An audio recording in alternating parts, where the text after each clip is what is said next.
हाय दोस्तों, नमस्कार दोस्तों, केम छो? बधा मजामां छो?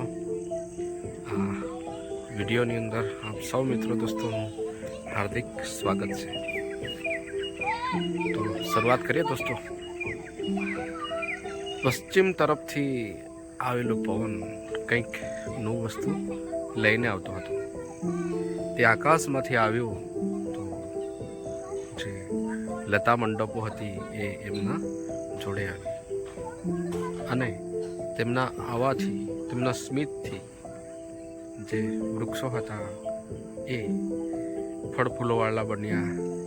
જે નદીઓ હતી એ પણ ખળખળ ઝરણાઓ સરસ મજાના વહી રહ્યા હતા અને પક્ષીઓ પણ મધુર સ્વરોમાં ગુંજન કરી રહ્યા હતા અને એમના આવવાથી એક સરસ મજાની મોસમ વાતાવરણ બન્યું જે ખરેખર એક આનંદ આપનારું, મસ્તી આપનારું, હર કોઈને ખુશી આપનારું બની રહ્યું।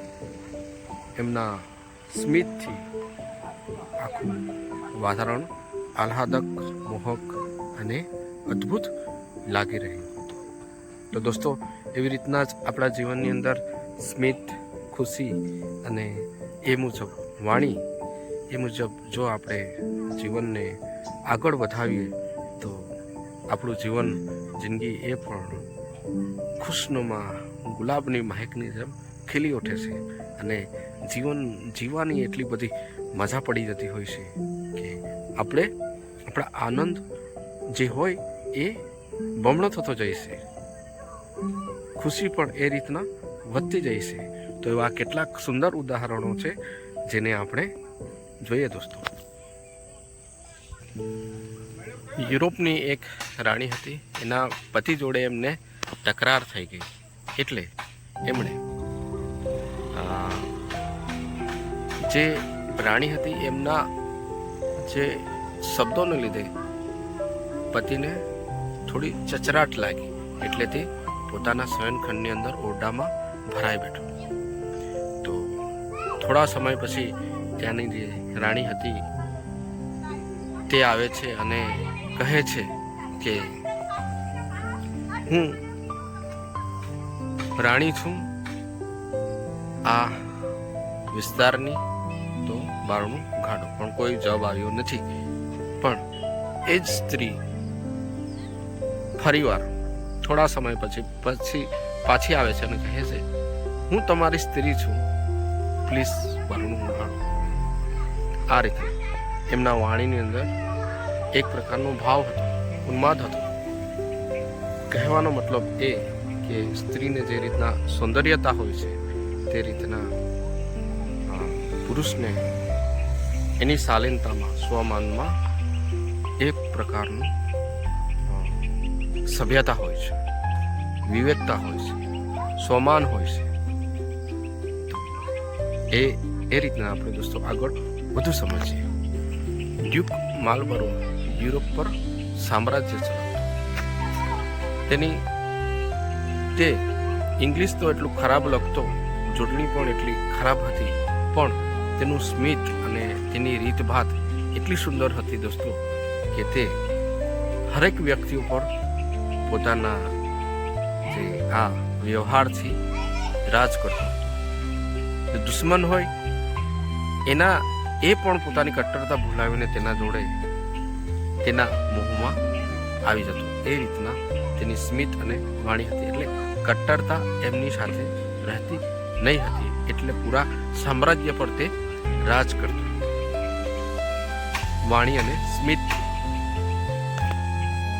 એટલે મેડમ ડી નેકરે કહ્યું છે દોસ્તો કે પુરુષની અંદર ખરેખર સભ્યતા જો લાવી હોય તો એમાં સ્ત્રીએ ખરી રીતના એ રીતના વર્તન કરવું જોઈએ કે એની અંદર એ પ્રકારનું વર્તન ઉત્પન્ન થાય, સભ્યતા એની અંદર ઉત્પન્ન થાય। કહેવાનું તાત્પર્ય એ કે વીરતા જો લાવવું હોય તો સ્ત્રીએ સભ્યતા લાવવું જોઈએ, તો એ વસ્તુ આવી શકે। એટલે હેઝલિટે પણ કહ્યું છે કે ખુશ થવાની કળા એ માટે પોતે ખુશ રહેવું જોઈએ અને સુશીલ અને ખૂબ